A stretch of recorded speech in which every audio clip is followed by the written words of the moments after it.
This program has been made possible by the Citizens for Non-Partisan Civic Engagement, Mesilla Valley Transportation, Southwest Organizing Project, and the Las Cruces Channel Media Network, streaming live on Facebook, Twitter, and YouTube.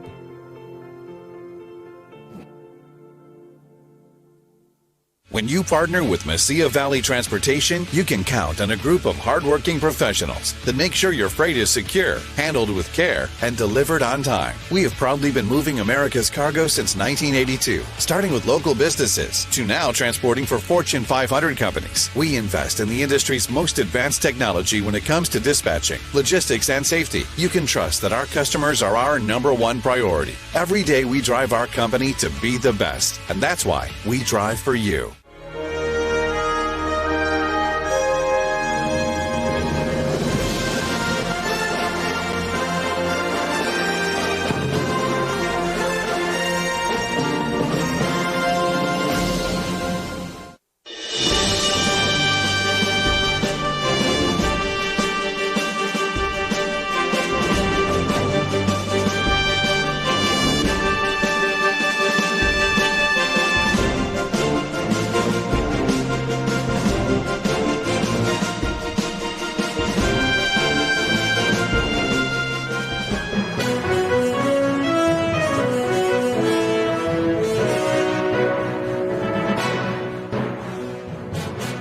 I'm Arturo Uribe with the Citizens for Non-Partisan Civic Engagement. Welcome to our New Mexico Election 2020 Candidates Forum.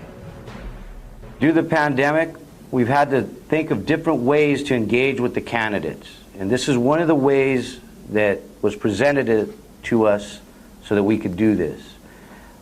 Before, we would meet in our community, in our volunteer fire stations, in our community centers, but now with this pandemic, things have changed. So what we're trying to do now is engage with the candidates and give an opportunity to you, the viewing audience, the citizens, the voters, to participate with us and the candidates and our commentators to ask questions.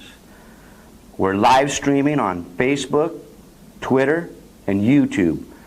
So the viewing audience can ask questions on the Facebook channel, Las Cruces channel. We welcome you to participate, and some of the questions that are asked on the Facebook may be asked of the candidates. With that, I'd like to go ahead and introduce our commentators. Kelly? I'm Kelly O'Connell, and a local attorney, and I also had a talk show on KOBE 1450 Bravo Mike, and it was AM Las Cruces for about 7 years.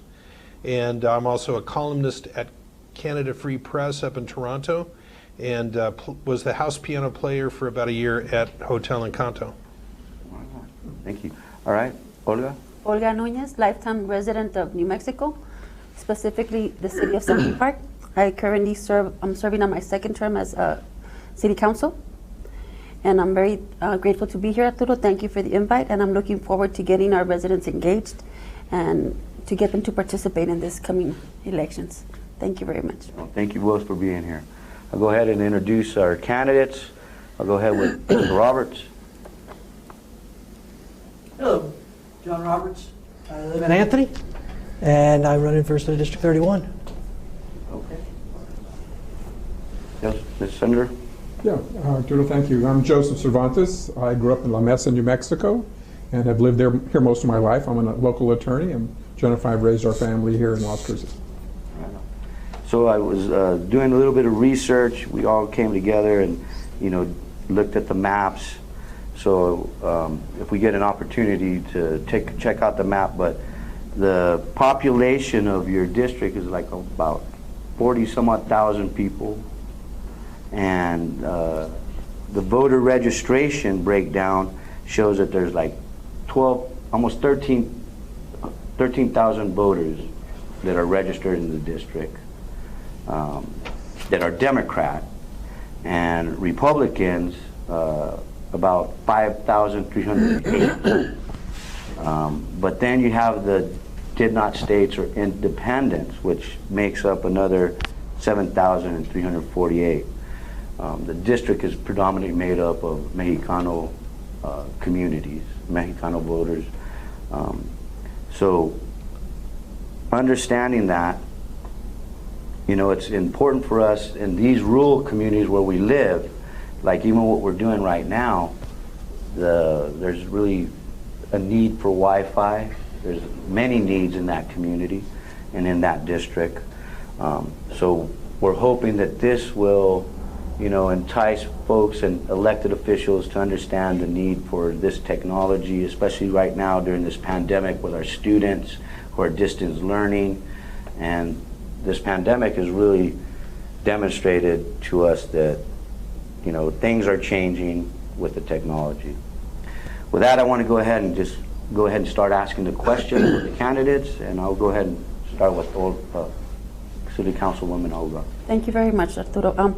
I believe we wanted to hear a little bit about the candidate before we start. Yeah. Do you have anything more you want to say other than that intro, or do you just want to go into the question? Background. Oh, no problem. I'm a veteran of the United States Army, Black Hawk helicopter pilot for 25 years, the last 6 of which I've been working in Santa Fe at the National Guard Center up there on the Santa Fe Airport, flying medevac missions for the state of New Mexico. My wife is still on active duty in El Paso at Fort Bliss, and I was an airline pilot, but with her schedule starting out in that business, you got to work, it's union, you've got to work all weekends. She only gets weekends off. She works every weekday, and it wasn't working for us. So I just decided to do the Guard thing. Thank you. Senator. Well, again, thank all of you for being here today and for putting together an opportunity for us to talk about the issues that are important to New Mexicans. And Arturo, I appreciate your introduction to that. I grew up, as I said, in La Mesa. We're a farming family. We're the 4th generation of farmers there.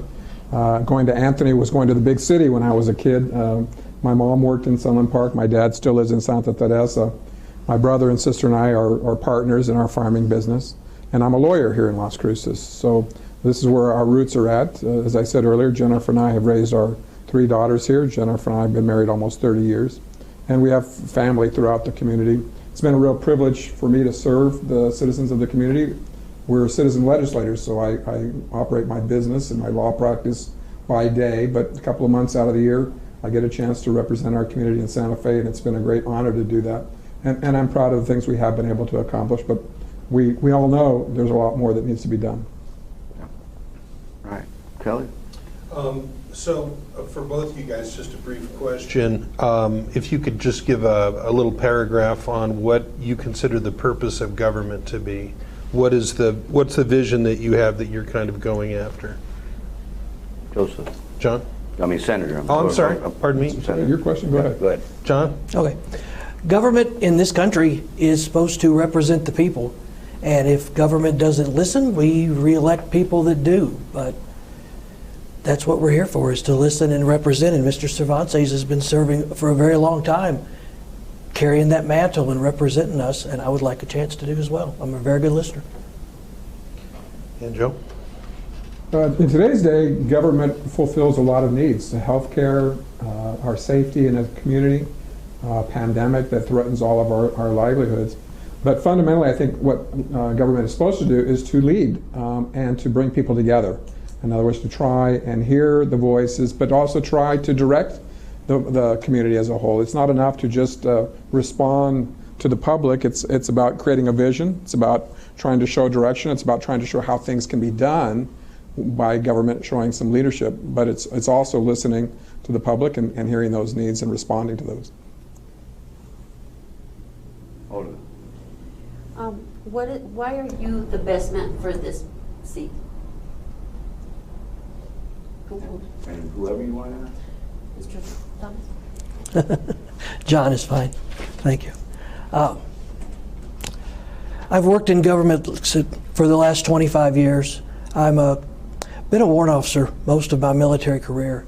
And in that particular position, you don't get to engage in a lot of direct leadership. It's more working within the system, pulling your peers together, organizing them, getting the material together, and then making the mission happen. And I've been very successful at that. I think I can continue to serve the people of New Mexico as a representative of the state government very well. Senator Cervantes? Well, I'd say I'm a little different. I haven't worked in government for 25 years. I've never really seen myself as somebody who works in government. As I said, we're a citizen legislature, so most of the time I'm making a payroll and I'm paying taxes and I'm trying to employ people and trying to create jobs. I'm trying to do things that are part of the private sector that I think is important, particularly in southern New Mexico. We need to create the opportunities that are important to keep our young people here. We're losing too many of our young people. We're not creating the job opportunities that should be available to graduates of New Mexico State University. We spend a great deal of time and energy trying to invest to bringing up our children in public education, only to see them leave, our best and brightest. And so why I feel that I'm the best candidate for this job is because that's been part of my life here, my lifetime, is creating those jobs, being a good citizen, being a good representative, hearing the people and knowing people like you, Counselor, and the people in this community like Arturo. For many years, he talked about meeting at the fire stations. We've been doing that a long time. Yeah. And I think knowing that history, what has been part of that history, whether it's Helena in Mesquite or others in Sunland Park and Anthony, knowing that history, growing up in that history, I think makes me an effective representative for those communities. Thank you. I'd like to ask a follow-up on that. We have been tagged as one of the hardest places to open a business in the nation. And I had talked to somebody earlier and they said that it was heartbreaking to see if we do have graduates, they're leaving, like you had mentioned. Why is it so tough here, in your opinion? What makes it a hard place to open a business? The first question. The second question is, what can we do to change it? Well, Mr. Connell, you should answer that question as well. You're a small business owner as a lawyer. You know what it is to try and keep the doors open and pay the taxes and deal with the regulations and things that are part of being a small business owner. So you know what that's about.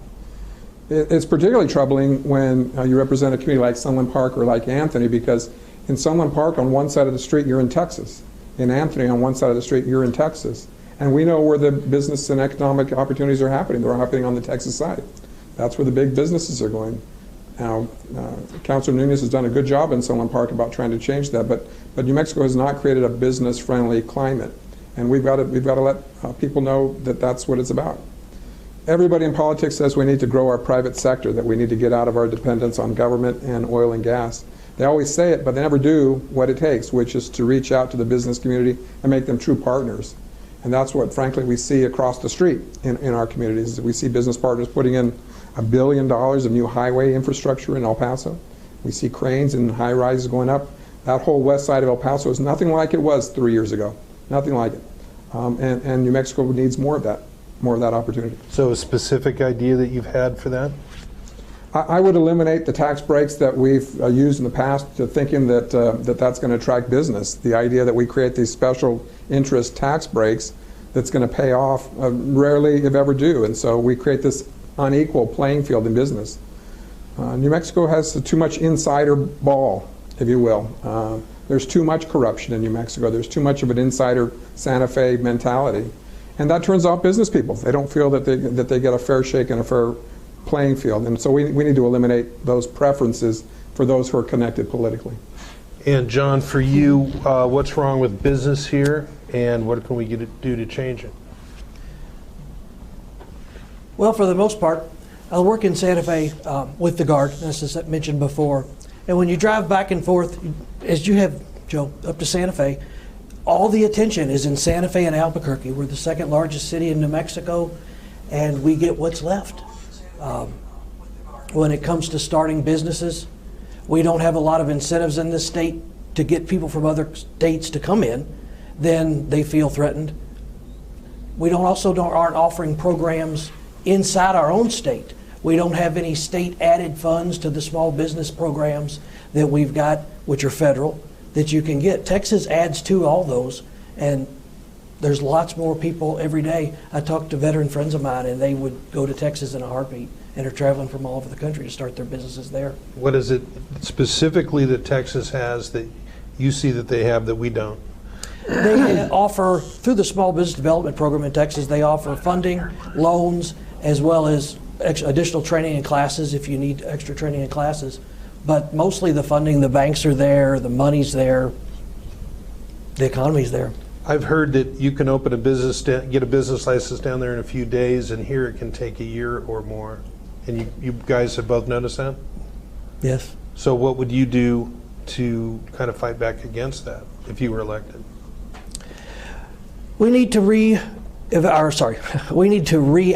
funding to help the Small Business Development Center get loans. We need to encourage companies and people to add to. Maybe we need to stop making contributions to the trust fund for a while and send the money that way. We also need to completely reorganize the process for applying for small business grants and licenses. Well, that makes me think of a question that, 20 years ago we had a spaceport. Sir Charles or Richard Branson came down to bring us a spaceport. The state of New Mexico decided we would contribute as a whole state. But then they asked 3 counties, Doña Ana, Sierra, and Otero County. That tax is getting ready to sunset.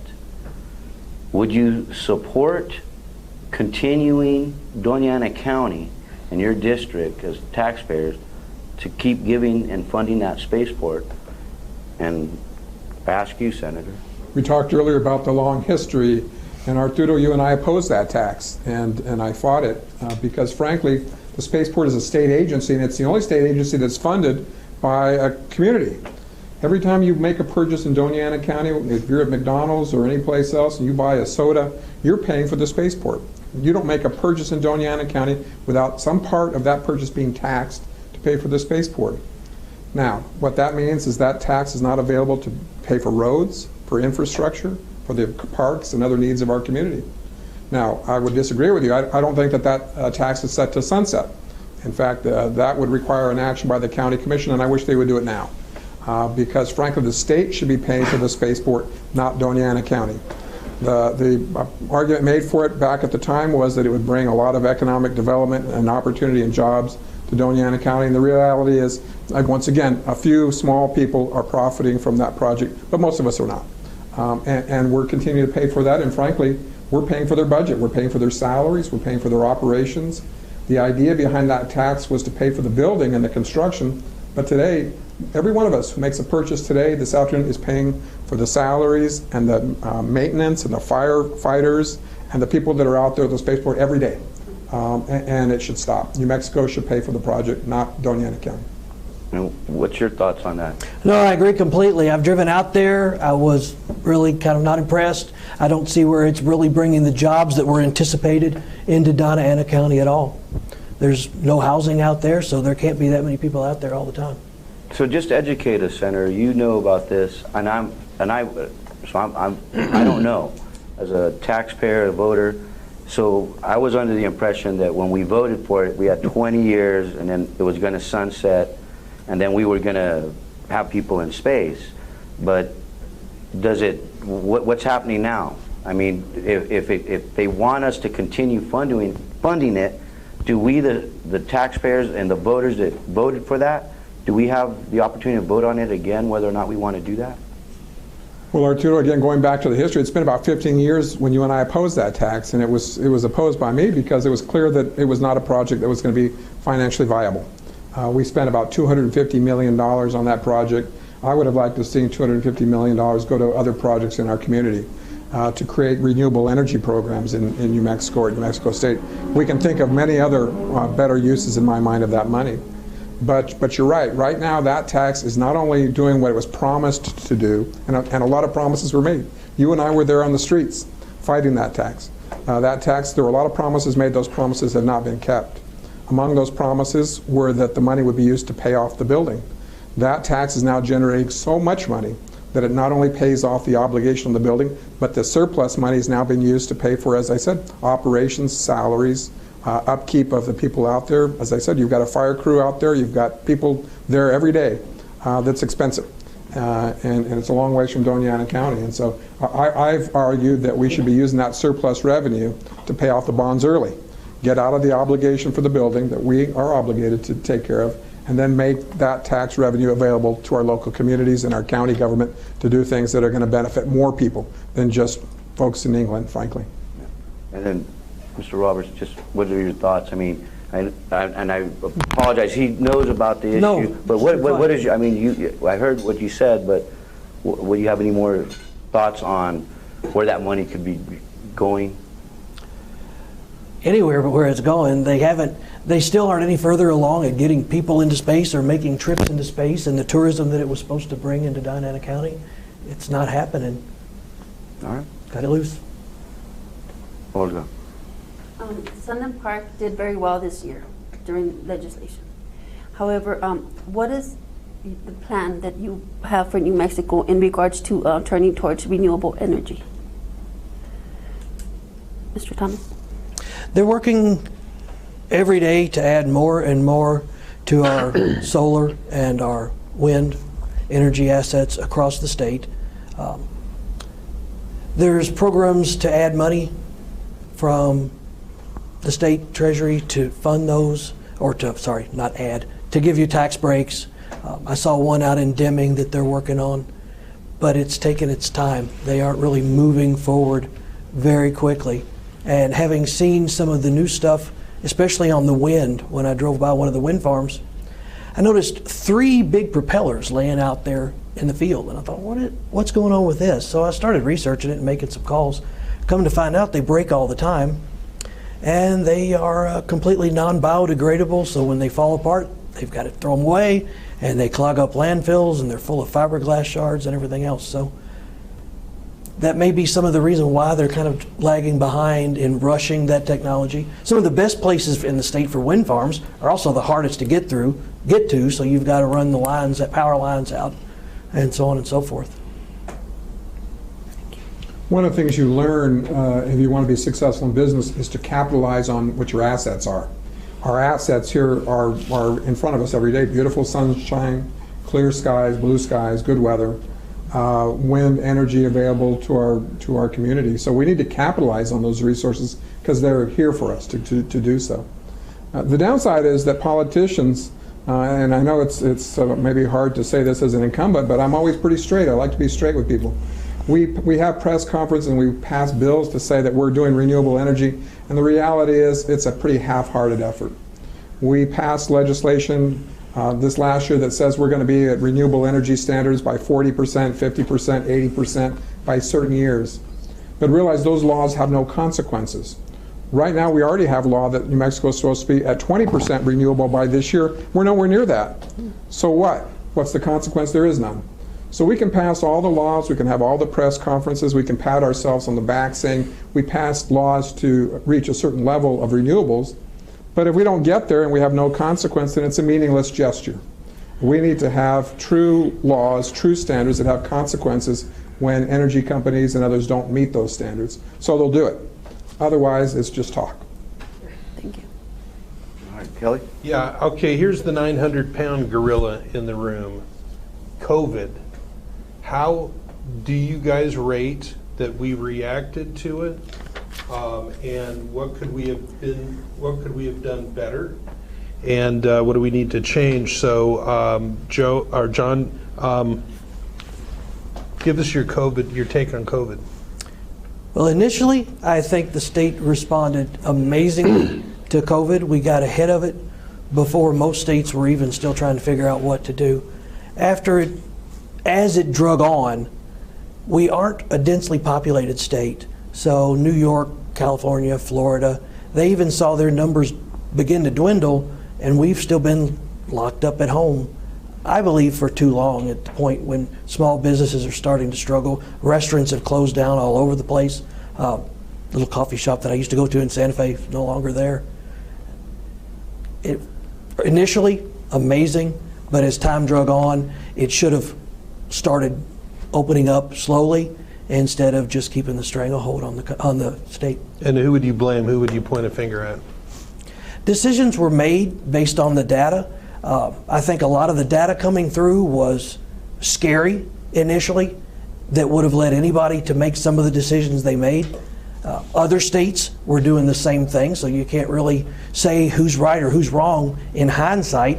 You just look at, well, it didn't work as well as it could have. At some point, the decision needed to be there as to whether or not we're willing to wreck our economy and strangle our state, or just deal with social distancing and more extreme measures. Okay, when you hear that 94% of the deaths, this 200,000 deaths, are comorbid, there was more than one cause, so that leaves at 200,000 about 12,000 people dead.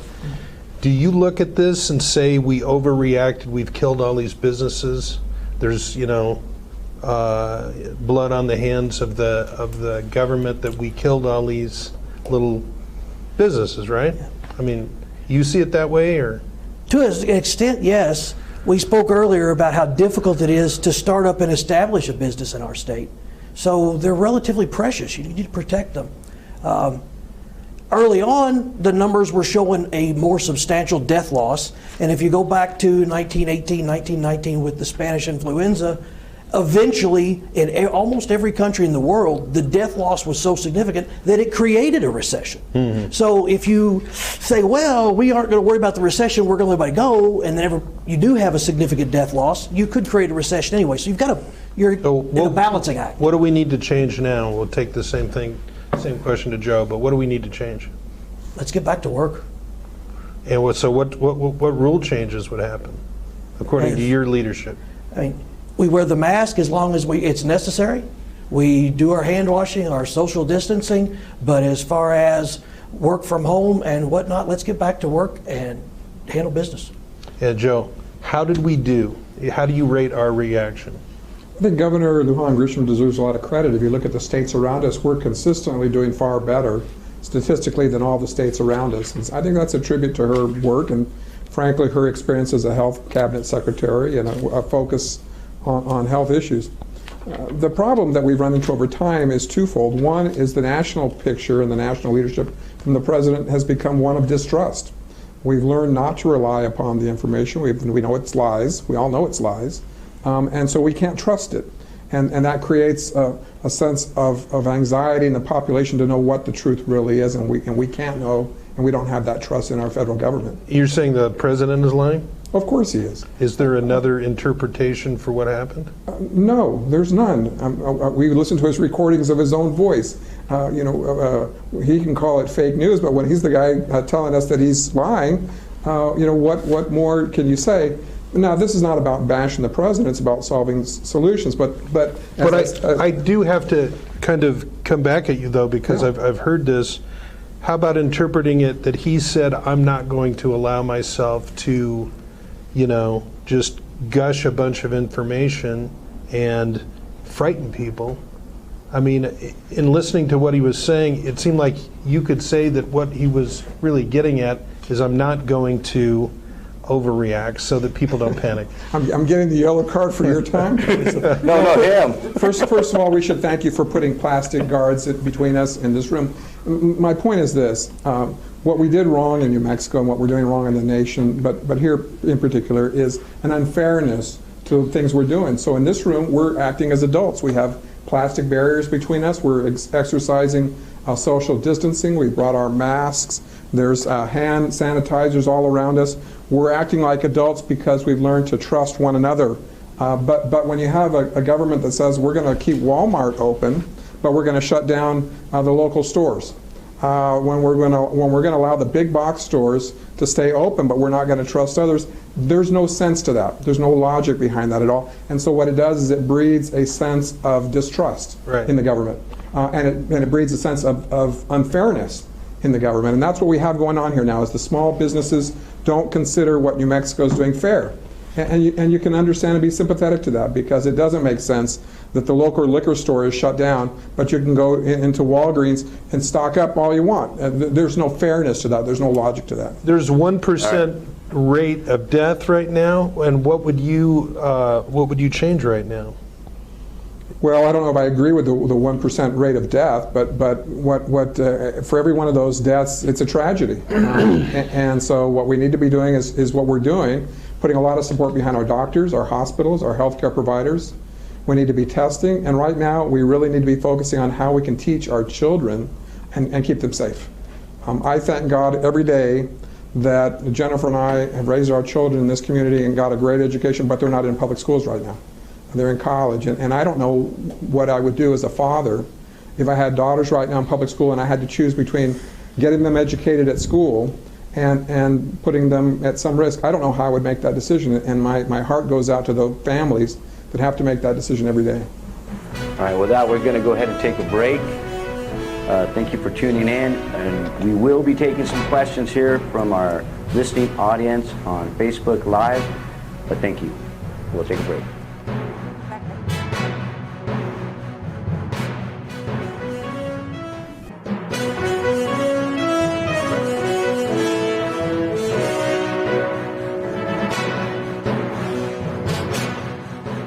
When I think of MVT, I can't help but think of the finest trucking company in the U.S. They provide a driver experience like no other. From regional routes to great pay, they make it a priority to make sure you feel right at home. As a truck driver, there are several companies to choose from, but I decided to drive with MVT, where they have state-of-the-art equipment and the best trucks in the industry, so you arrive at your destination safely and in style. I truly love what I do. After all, I'm proud to be with MVT. Join the Mesilla Valley Transportation family.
Back to the 2020 Candidates Forum here with our Senator Joseph Cervantes and Mr.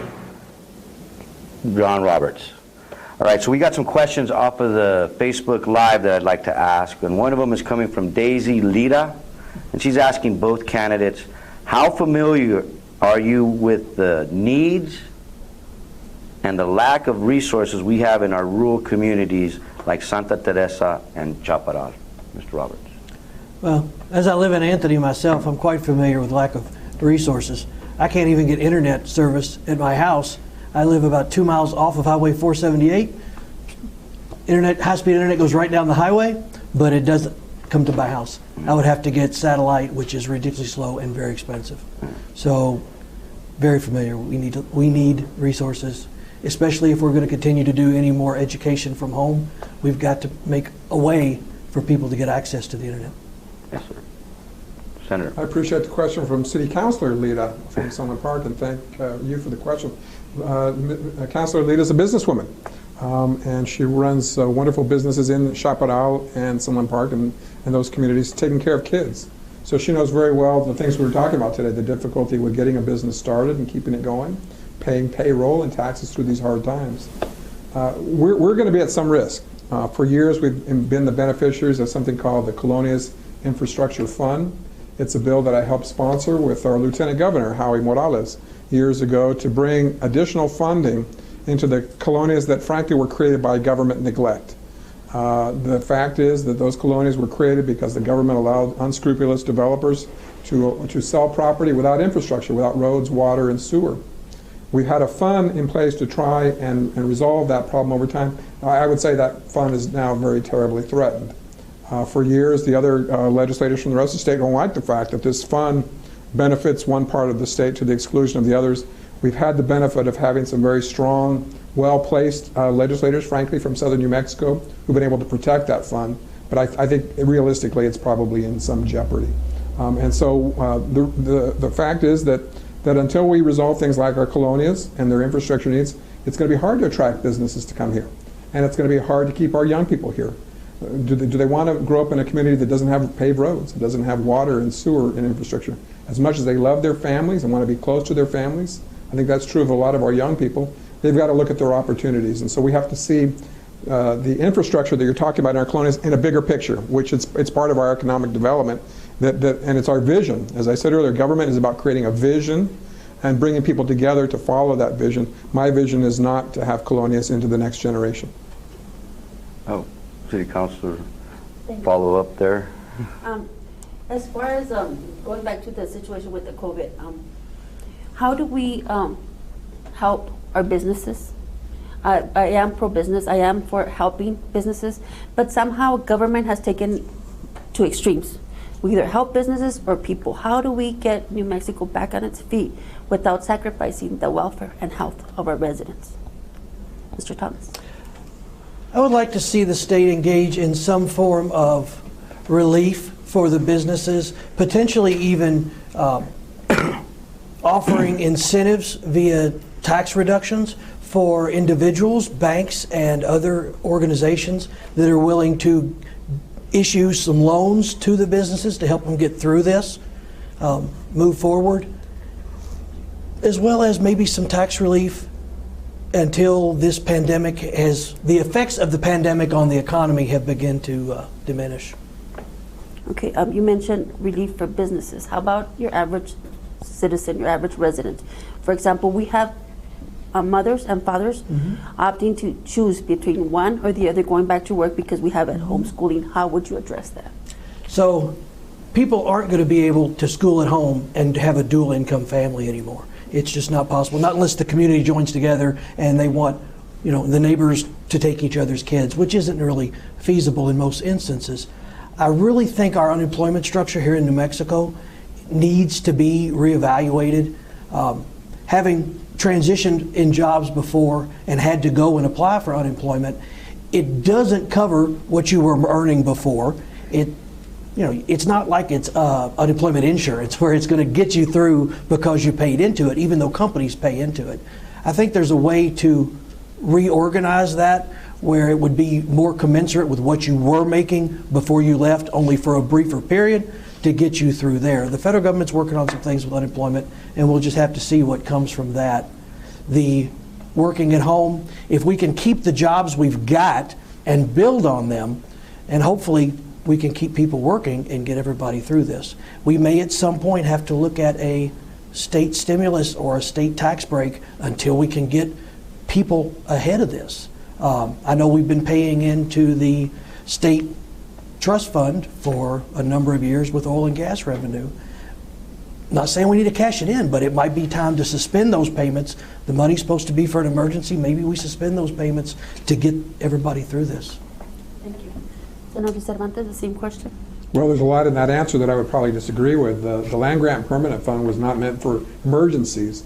What it does is it funds about 40% of our public education these days. We put aside for generations those oil and gas revenues so that now those funds generate the revenue that we rely upon very heavily. And I think that was smart. And I would continue to do that. I think that we want to get away from an oil and gas economy, but that means investing in a way that we can do that down the road. But your question is about COVID, Counselor, and the first thing we have to do is we have to take politics out of COVID. This is a health care issue, not a political issue. So the notion that if you go to one party gathering, you're going to wear masks, and if you go to the other party gathering, you're not going to wear masks, and it's a political statement of some kind. I came into the studio today here, everyone was wearing a mask, including Mr. Roberts and me as well. We're doing things smartly in this room to try and keep one another safe. We need to this needs to not be a political issue. And for whatever reason, it has become that at the national level. And fortunately, in New Mexico, it hasn't become quite as harsh a political environment as it is nationally. But that's the first step to treating COVID is something other than political. And when we do that, then we'll begin to try and resolve things like jobs without trying to figure out which side benefits or not. I'll just tell you this, Kelly's here. For whatever reason, my law practice has been deemed an essential business. We never shut down. We didn't miss a day in my office. Everyone has worked. Why is my business essential and the restaurants that I like to go to or the movie theaters we enjoy on the weekends, why are those not essential? Hard to say. We've created these arbitrary rules and policies that are political. And if we took politics out of this, I think that we could trust citizens to make smart decisions, distance on their own. But right now, it's a statement. If you go to some parts of the state, they make a statement by not wearing masks. If you look at the statistics and the healthcare providers, they say if we all wore masks, we'd lick this thing in very short order, probably more effectively even than with a vaccine. But we're not doing it because it's some places not a political statement to do so. All right, we got another question off Facebook Live. I'll go to you after this question. But we got a question from Reed Elliott. Can you tell me your stance on union membership? Do you support the right to organize?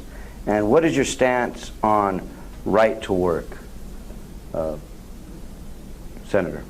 I very much support the right of people to organize as unions and have supported their efforts to continue to try and oppose things like the so-called right to work legislation.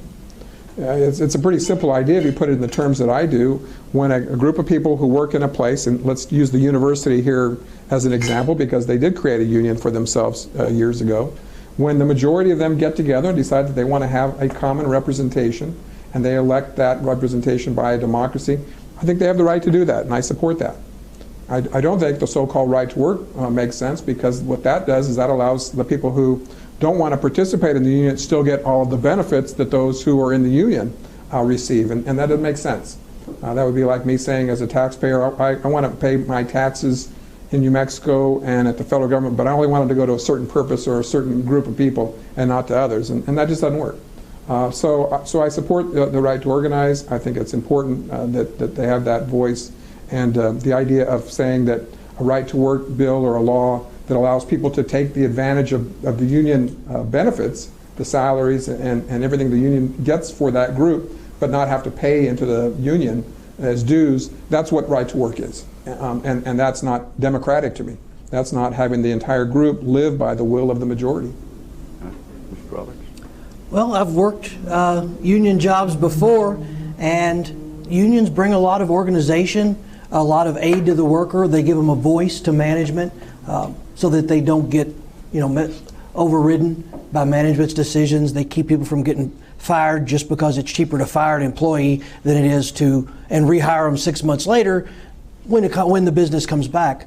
But I don't believe that everybody should have to pay union dues if they want to work at a company. If you don't want the benefits, you don't get the benefits. If you don't pay union dues, you don't get union protection. But you shouldn't be mandatory, especially when the union is or representing workers that work for a state or federal government. In a sense, the union is now controlling the workers and could be controlling the government.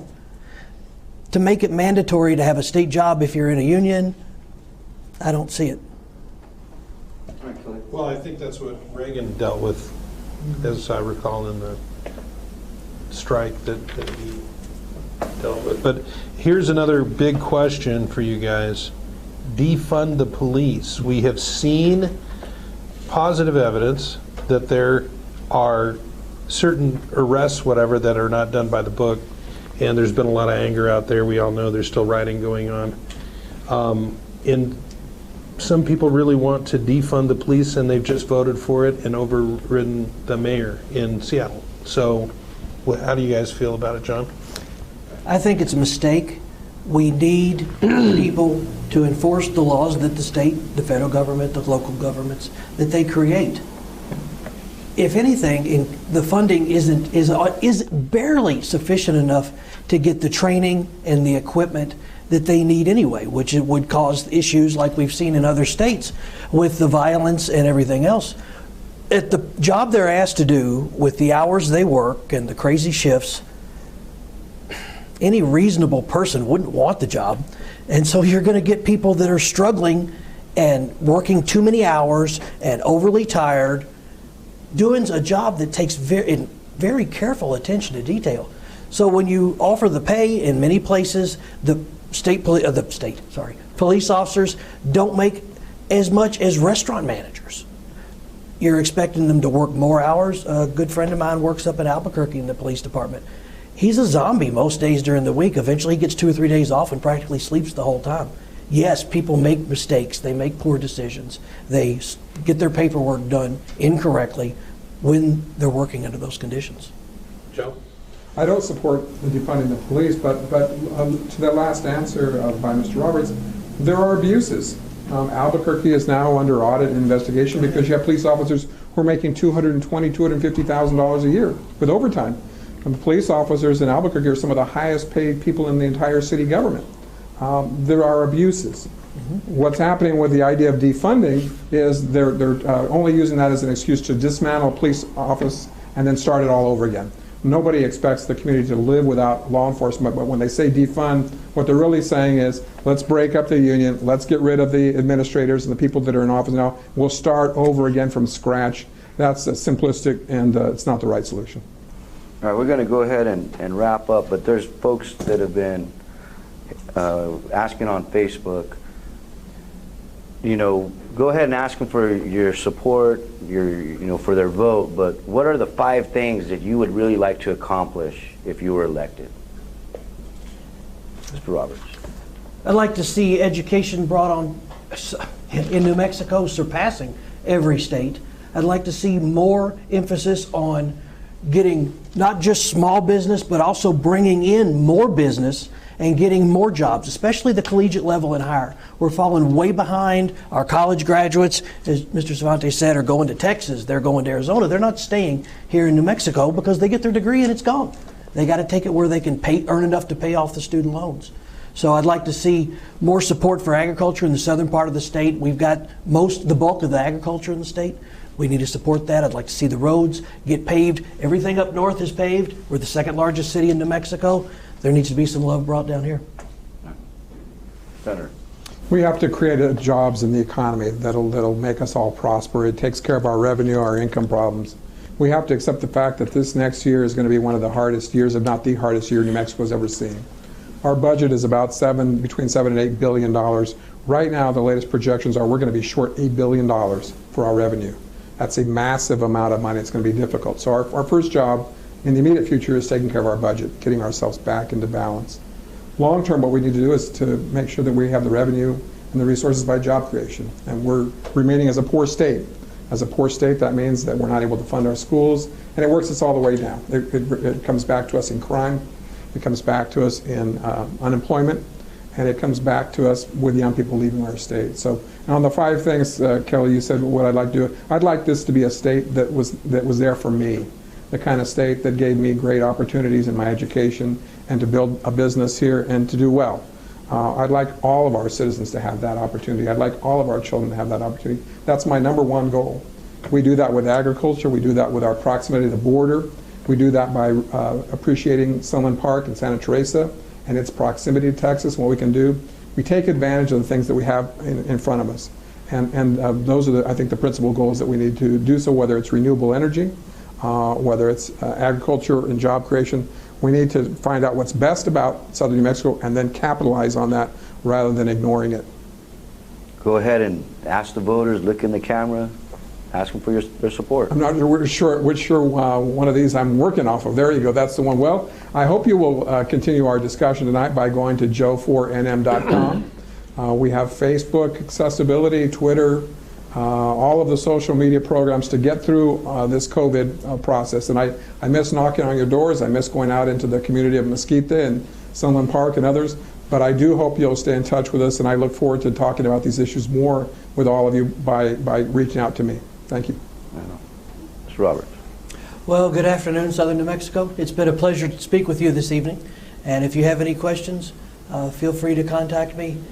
My phone number is all over the place, or you can call the Republican office in Diana County, and they'll be more than happy to put you in touch with me. My website's currently not up. I've been engaged in COVID messy stuff. So have a good evening. All right. Well, thank you both for tonight. I really appreciate you. With this pandemic, it's been really hard. And I can imagine as candidates, like you said, getting out, getting yourself out there to the community and the voters has been difficult. And for us also. So I really do appreciate both of you guys coming out, sitting with us, and taking our questions, and having the audience be able to participate with the questions. I hope you look and archive this this show on YouTube, and so any of the comments that you see there, you may be able to address the questions. We couldn't ask all the questions. I wish there was more time, but I wish you both good luck on your campaigns. Thank you very much. With that, I just want to go ahead and talk with our commentators and sit there and ask, well, how do you think? I mean, how do you think it went tonight with our elected officials? It was good. I mean, Joe and I got into it a little bit, but I think the good thing is it's on a subject that there's strong opinions on, and that there just happens to be facts that either side can point to and say, this is the truth on this. And it's even kind of worked out that way in how different states have, addressed the COVID. So I thought it was a good debate tonight, or it was a good series of questions and answers. I think both of these guys are clearly very intelligent. Yeah. Olga. First of all, thank you very much for the opportunity. I believe this gives us a glance at what's at stake. People nationwide, due to the state of our nation, they know what's at stake for the presidential election, and this gives us the opportunity for them not to overlook our election locally, for them to do the research and for them to realize what's at stake locally, and to know that as New Mexico, this is what counts. This is what matters. And I believe Austin Trout said it best when he said, we must vote to live. Yeah. And that's where we're at. And that's the importance of this election come November 3. People need to do their research, they need to engage, and they need to vote. Yeah. Both the candidates, when you were speaking with them, there was only maybe one or two times that we sat there and we heard them. I think Cervantes sat there and said, I disagree with you. Yeah. But for the most part, I mean, they were pretty much on point with a lot of the issues and concerns. I mean, for the most part. Is that how? I mean, that's how I kind of took it. I was kind of thinking to myself that the John Roberts was a more conservative person, I think, but how would that play out in his policies? And it seemed like there was a lot of agreement between the two. Yeah. So maybe that's a result of COVID, or maybe Joe Cervantes is a little more conservative type of person. Yeah. I mean, so I think what do you think? Well, as a Southerner, as a resident of the south of New Mexico, one of their challenges as a candidate, once they're seated there, is to pull the resources to the south. So we need people who are strong, who will know how to get the work done, because as a lifetime resident, the consensus has been to the south that we're overlooked. Seeing the legislature this year, I realized that there's a divide. There's a north versus south. So more than ever, we cannot be overlooked. Sunland Park, Chaparral, Anthony, La Union, Berino, we need people who will stand up for us, who will fight to pull those resources. What do you guys think was like the highlight or that stuck out to you? Olga? Well, I believe that they both have the interest of the residents. My biggest concern would be right now, COVID. How do we address this? How do we, get to work once elected? That would be my concern, not to lose any time. I think COVID too. I mean, it's the huge issue right now, and it's affecting the economy. And they say 60% of businesses that go under are never going to. I mean, when they close for COVID, they're never going to open again. I was kind of interested in Joe Cervantes' take on it, because I think there's another way to look at it. But it made me interested to talk to him. Yeah. And what I liked about it, he was not afraid to disagree, and he didn't get his feelings hurt if you didn't agree with his position. Yeah. No, I think there's some couple of great candidates there for District 31, Senate District 31, that folks will have an opportunity to vote on. And this COVID thing, I mean, I really appreciate both of you taking the time out, coming over here, carrying the voice of citizens, your friends, your family, to have this opportunity, and just being able to engage socially on social media and get the questions. I thought you guys both did a great job, and I really do appreciate you. Thank you. Thanks, Arturo. Thanks for the invite. Right on. Thank you for the opportunity. So I want to also say thank you to the viewing audience, for participating. This is something new that we're having to do, and I'm looking forward to the next shows. Next week, we'll have Isabel Solis and Joanne Ferrari running for, I believe it's Representative District 31, and then we'll have the clerk's race. So next week, please tune in on Monday and Wednesday. This is an opportunity. We're doing this so that we as citizen voters, citizens who want to be civically engaged and have a voice and an opportunity to hear what the candidates are going to do for us. It's us that hires them.